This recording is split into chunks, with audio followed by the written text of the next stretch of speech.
My name's Amber Hyder. I'm 22, and if it wasn't for the grace of God, I wouldn't be alive today. I attempted to take my life 8 times within 3 years. I was also diagnosed with personality disorders. With that came a lot of paranoia, a lot of hallucinations, and so there was just a loss of touch with what was even real. And then about 2 or 3 years of going into psychiatric hospitals and residential facilities, I had what they called a one-to-one, where someone's within an arm's length distance at all times, whether you're sleeping, going to the bathroom, anything. I would do things like running out of the cafeteria with a knife, and then they'd have to tackle me, or jumping over the nurse's station to try to get a phone cord. And then when I wasn't in the hospital, I'd be planning my next attempt. I just didn't want to be with me. It was too much. It didn't feel like there was any hope or any escape, and so even dying didn't feel that hopeful. It felt like you were going to an empty grave. That was what I thought at the time, and it was just at least then it stops. I just wanted it to stop.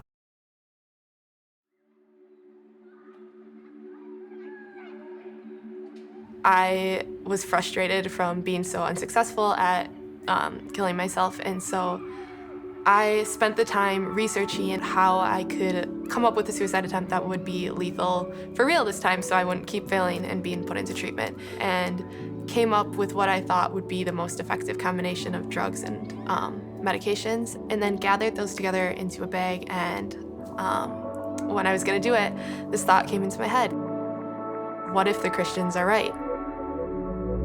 I was terrified because I knew that if the Christians were right, that meant hell would be real. And I already felt like I was in torment, so I didn't want that to be for eternity. I wanted it to end. That was the point. I wanted to prove the Bible wrong so that I could take the medications. So I spent the month reading through the Bible. I was listening to podcasts, reading articles, watching sermons from both Christians and atheists to just really get a clear perspective of what both sides believed. And so eventually, I filled out a Connect card online, and they connected me with Pastor Josiah from Egan Campus. I just had a lot of questions and felt like it would be helpful to talk to a pastor. I just tried to answer authentically and honestly. There were a lot of things that she was trying to ask me, and I said, there are people that are great at explaining the actual factual details and the historical alignment of these things. I don't know all of that off the cuff, but I do know that Jesus has changed my life. And I do know from the many years of walking with Jesus that he's given me hope, that he's given me purpose. And I believe that if you're willing to, he would do the same for you. Even the questions that he would say, I don't know to, he was never shaken in what he believed. He was just confident in his faith and assured of it. And so after 2 hours of conversation, it kind of concluded with, have you ever come here for a service? This was a Thursday, and I said, if you'd like, we've got services on Sunday. We'd love to have you right here at the Egan campus. You already met me, and there would be a lot of people that I'm sure would love to meet you. In my car on the way home, I felt what I realized later was hope. And I was just laughing and crying at the same time, and was I don't know what this is, but this is something I've never experienced. I need to go back or to figure out what this is. So that Sunday I went. I just knew that they all had something I didn't have. And I was what is this? Something's real here.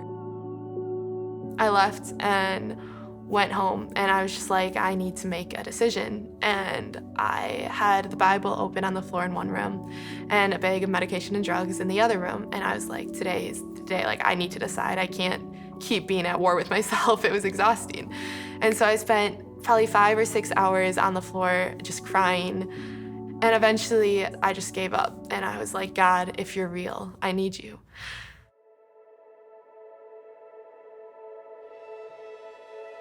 And in that moment, he came, and his presence just flooded the place, and it the darkness and the heaviness lifted completely, tangibly. I could feel it remove from my shoulders. And from that moment on, everything just changed. I stopped going into treatment, was healed in that way. There is still healing. There's a level of freedom that came, but there's always more freedom and more healing. When I think about my future now, I see just kind of light in life, and I don't know every detail, but I just see constantly growing closer to the Lord and hearing his voice more. And that's exciting to me. Looking back now, I can see that God was faithful and he was with me the whole time, even when I was running from him.